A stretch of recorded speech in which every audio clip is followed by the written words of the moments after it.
點讀筆 Pen Reader 另一個好處咧，就係可以幫我哋同學生咧做多啲嘅創作練習。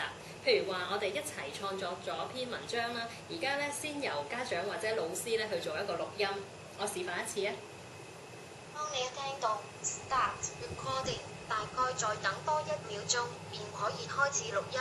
Start recording. This morning, I brush my teeth. Then I wash my face. Then I eat breakfast. Then I get dressed. I take MTR to go to English lesson. I enjoy my day. I am happy. Recording stop. 呢個咧係真實一次咧，我同一個 K3 嘅學生嘅創作練習嚟嘅。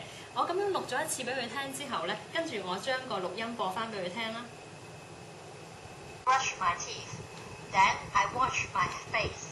Then I eat breakfast. Then I get dressed.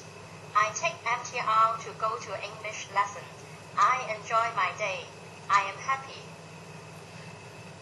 跟住咧，好快咧，呢一個 K3 嘅學生咧，佢就可以跟住我所讀嘅讀音咧，佢自己又錄咗一個錄音喎。This morning I brush my teeth. Then I wash my face. Then I eat breakfast. Then I get dressed. I take MTR to go to English lesson. I enjoy my day. I am happy.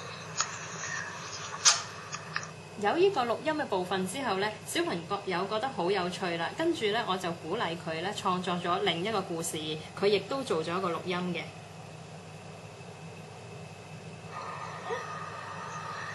There are 3 people in my family. My father, my mother, and myself. They are kind and loving. I love them very much. I am a happy boy.